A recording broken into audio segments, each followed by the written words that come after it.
আসসালামু আলাইকুম, সবাইকে আমন্ত্রণ জানাচ্ছি আমার দেশ পোস্ট এডিটোরিয়ালে। সঙ্গে আছে আমি হুমায়রা নাওচিন। আমাদের আজকের পোস্ট এডিটোরিয়ালটির শিরোনাম হাসিনাতে আস্থা দিল্লির, লিখেছেন আলফা জানাম। চলুন বিস্তারিত জেনে নেওয়া যাক। জনরোষ কিভাবে একজন দাম্ভিক শাসকের করুণ পরিণতি ডেকে আনতে পারে এর ব্যতিক্রমী উদাহরণ হয়ে থাকবেন শেখ হাসিনা। জুলাই আগস্ট মাস বাংলাদেশের রাজনৈতিক ইতিহাসে রক্তাক্ত অধ্যায় হয়ে আছে। জনপ্রিয়তা হারিয়ে এবং প্রতিবেশী রাষ্ট্রের পুতুল হিসেবে শেখ হাসিনার বাবা শেখ মুজিবুর রহমানের পতন হয়েছিল আগস্ট মাসে।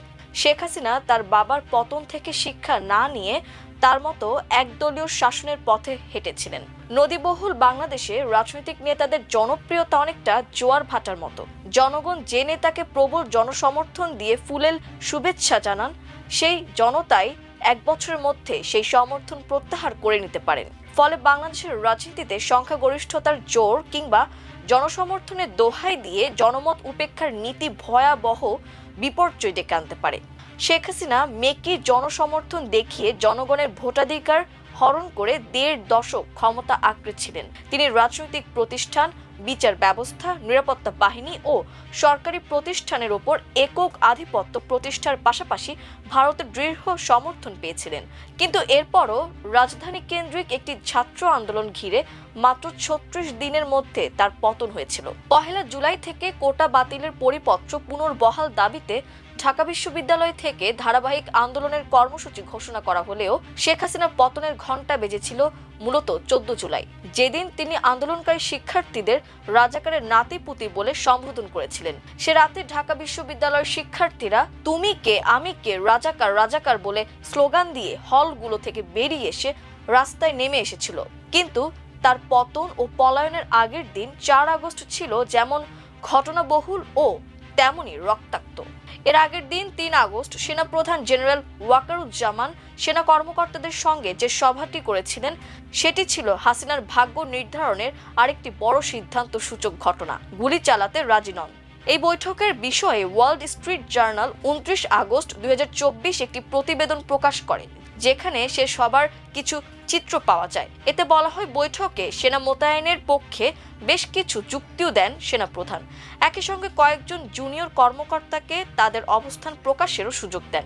এ সময় মেজর থেকে কর্নেল র্যাঙ্কের একের পর এক কর্মকর্তা শিক্ষার্থীদের বিরুদ্ধে শক্তি প্রয়োগের বিরুদ্ধে তাদের মনোভাব তুলে ধরেন। সেনাপ্রধান বৈঠকের শেষে জানান, সেনাবাহিনী বাংলাদেশের জনগণের সঙ্গে থাকবে। সেনাবাহিনীর দিক থেকে আসা এই বার্তা গোপন ছিল না। সন্ধ্যার মধ্যে এই সভার খবর চাউর হয়ে যায়। শেখ হাসিনারও তা অজানা থাকার কথা নয়। কিন্তু এরপরও ৪ আগস্ট শেখ হাসিনা শেষ রক্ষার চেষ্টা করেছিলেন। তিনি পুলিশকে বেপরোয়াভাবে ব্যবহার করেছিলেন। বৈষম্য বিরোধী ছাত্র আন্দোলনের ডাকা অসহযোগ আন্দোলনে দিনভর রাজধানী সহ সারা দেশে পুলিশ সাধারণ বিক্ষোভকারীদের ওপর গুলি চালিয়েছে। কোথাও কোথাও ছাত্রলীগ ও যুবলীগের সন্ত্রাসীরা হামলা করে হত্যাকাণ্ড চালিয়েছে। রাজধানীর বাইরে এদিন সবচেয়ে বেশি মানুষের প্রাণহানি ঘটে। রাজধানীর উত্তরা, রামপুরা, বনশ্রী, যাত্রাবাড়ি, জিগাতলা সহ বিভিন্ন এলাকায় পুলিশের গুলিতে রাস্তায় লাশ পড়ে থাকার খবর আসতে থাকে। এদিন ঢাকার বাইরে সিলেট, রংপুর, বগুড়া, খুলনা, নরসিংদী, ফেনী সহ প্রায় প্রতিটি জেলায় বহু মানুষ নিহত ও শত শত মানুষ গুরুতর আহত হয়। দেশজুড়ে পুলিশ ও বিজিবির হত্যাকাণ্ডের মধ্যে এদিন শেখ হাসিনা জাতীয় নিরাপত্তা পরিষদের বৈঠকে সভাপতিত্ব করেন। সেখানে তিনি পুলিশের প্রশংসা করে সেনাবাহিনীকে একই ধরনের ভূমিকা নেওয়ার আহ্বান জানান। এর মধ্যে সন্ধ্যার দিকে ছাত্র নেতারা মার্চ অন ঢাকা কর্মসূচি এগিয়ে এনে ৫ আগস্ট ঘোষণা করা হয়। ৪ আগস্ট সন্ধ্যা থেকে কারফিউ বলবৎ করা হয়। একই সঙ্গে নির্বাহী আদেশে ৩ দিনের সাধারণ ছুটি ঘোষণা করা হয়। এরপর শেখ হাসিনা আরেকটি সভা করেন গভীর রাতে, যেখানে স্বরাষ্ট্রমন্ত্রী ও সেনাবাহিনী, পুলিশ, র্যাব ও বিজিবির প্রধানরা উপস্থিত ছিলেন।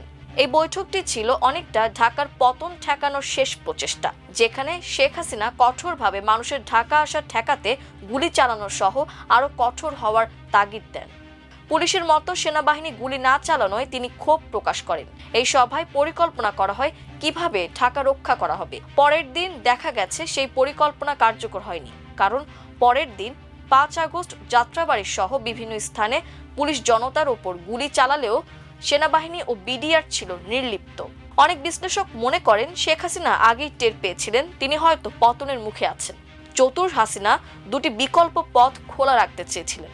একদিকে তার দেশ ছাড়ার প্রস্তুতি চলছিল, আবার শেষ মুহূর্ত পর্যন্ত বল প্রয়োগ করে ক্ষমতায় থাকতে চেয়েছিলেন। শেখ হাসিনা পলায়নের পর ভারতের পার্লামেন্টে দেশটির পররাষ্ট্রমন্ত্রী এস জয়শঙ্কর যে বিবৃতি দিয়েছিলেন, সেখানে তিনি স্পষ্টভাবে জানিয়েছিলেন শেখ হাসিনা নিজে ভারতের সঙ্গে কথা বলেন এবং সেখানে যাওয়ার আকাঙ্ক্ষার কথা জানান। এরপর ভারত সরকার সব ধরনের প্রস্তুতি গ্রহণ করে। শেখ হাসিনার পতনের পর বিবিসির এক প্রতিবেদনে বলা হয়েছিল, একদিন আগেই ওয়াশিংটন ভারতের পররাষ্ট্র মন্ত্রণালয় কর্মকর্তাদের বলেছিল শেখ হাসিনার সময় শেষ, তার সামনে আর কোনো বিকল্প নেই। ফলে হাসিনা অর্থাৎ হাসিনার পতনের আগাম ইঙ্গিত দিল্লিও পেয়েছিল। প্রয়োজনে ভারতে পালিয়ে যাবেন এমন প্রস্তুতি শেখ হাসিনার সব সময় ছিল। জুলাইয়ের আন্দোলনের সময় আরও একটি বিষয় অনেকের দৃষ্টি এড়িয়ে যাওয়ার সুযোগ নেই, তা হলো ভারতীয় দূতাবাসের তৎপরতা। রক্তাক্ত জুলাইয়ে বাংলাদেশে নিযুক্ত তৎকালীন ভারতের হাইকমিশনার প্রণয় ভার্মা অন্তত দুবার শেখ হাসিনার সঙ্গে সরাসরি সাক্ষাৎ করেন।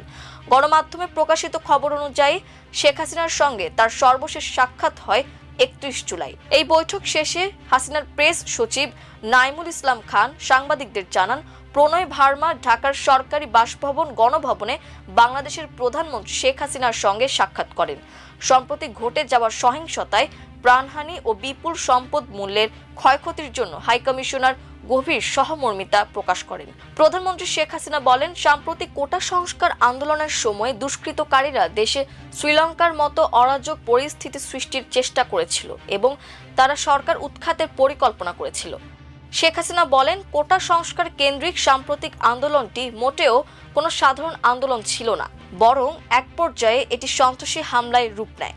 হাসিনার 1.5 দশকের শাসনে যে নিপীড়নমূলক চোরতন্ত্র কায়েম হয়েছিল তার প্রধান সুবিধাভোগী ছিল ভারত।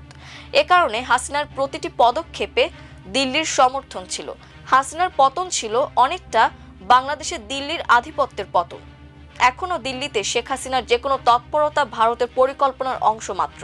আমাদের ভুলে গেলে চলবে না, হাসিনার নিপীড়নমূলক শাসন ও জনগণের অধিকার হরণ করে ক্ষমতা ধরে রাখার যে শক্তি, এর প্রধান উৎস ছিল ভারত। শেখ হাসিনা দুটি বিষয় ছিল অন্ধ, একটি হলো তার পরিবার ও আত্মীয় স্বজন এবং দিল্লির প্রতি আনুগত্য।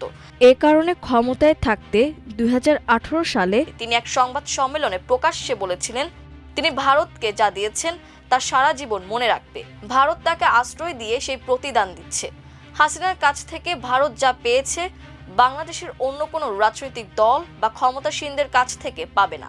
স্বাভাবিকভাবে ভারতের কাছে হাসিনা ও তার দলের বিকল্প নেই। বাংলাদেশের অভ্যন্তরীণ রাজনীতিতে হস্তক্ষেপের জন্য হাসিনাকে এখনো দিল্লি নানাভাবে ব্যবহারের চেষ্টা করে যাচ্ছে। 5 আগস্ট তার পতন ও পলায়নের বার্ষিকীতে তিনি প্রকাশ্যে আসবেন বলে ঘোষণা দেওয়া হয়েছে। দ্য হিন্দু এর ডিপ্লোম্যাটিক অ্যাফেয়ার্স সম্পাদক সুহাসিনী হায়দার এক্স পোস্টে জানিয়েছেন, ওই দিন শেখ হাসিনা দিল্লিতে সংবাদ সম্মেলন করবেন, তবে তিনি সশরীরে উপস্থিত থাকবেন নাকি ভার্চুয়ালি যুক্ত হবেন তা এখনো স্পষ্ট নয়। কয়েকদিন আগে লোকসভার পররাষ্ট্র বিষয়ক পার্লামেন্টারি কমিটিতে দেওয়া এক প্রতিবেদনে বলা হয়েছিল, ভারত সরকার দিল্লিতে বসে শেখ হাসিনার রাজনীতি অনুমোদন করবে না। এখন আবার এই সংবাদ সম্মেলনের ঘোষণা প্রমাণ করে বাংলাদেশের বিরুদ্ধে হাসিনাকে ব্যবহারের নানা উদ্যোগ ভারত সরকারের রয়েছে। বাংলাদেশের জনগণ নয়, গণধিকৃত এক স্বৈর শাসকের প্রতি যে দিল্লির আস্থা, এই সংবাদ সম্মেলনের ঘোষণাই তার প্রমাণ। অনেকে বলে থাকেন শেখ হাসিনা হঠাৎ করে বাধ্য হয়ে পালিয়ে যাওয়ার সিদ্ধান্ত নিয়েছিলেন, কিন্তু তার পালিয়ে যাওয়ার ঘটনার পূর্বাপর বিশ্লেষণ করলে দেখা যায় এমন পরিস্থিতি তিনি বেশ আগেই আঁচ করতে পেরেছিলেন। তার নিকটাত্মীয় ও শেখ পরিবারের রক্তের সম্পর্ক আছে এমন কাউকে তার পলায়নের পর দেশে পাওয়া যায়নি। তারা জুলাইয়ের শেষ দিক থেকেই দেশ ছাড়তে শুরু করেন। শেখ হাসিনার সঙ্গে তার নিকটাত্মীয় ফজলে নূর তাপসের পালিয়ে যাওয়ার আগে টেলিফোনে আলাপের ফাঁস হওয়া কথোপকথন থেকে জানা যায় শেখ হাসিনা তাকে অনেকটা ভীত সন্ত্রস্তভাবে দেশ ছাড়ার সম্মতি দিয়েছেন। শেখ হাসিনা ছিলেন ভীতু প্রকৃতির এক স্বৈরশাসক, যার কাছে নিজের জীবন, পরিবার ও স্বজনদের রক্ষা করা ছিল সর্বোচ্চ অগ্রাধিকার। এই ছিল আমার দেশ পোস্ট এডিটোরিয়ালে। এতক্ষণ আমাদের সঙ্গে থাকার জন্য অসংখ্য ধন্যবাদ। আল্লাহ হাফেজ।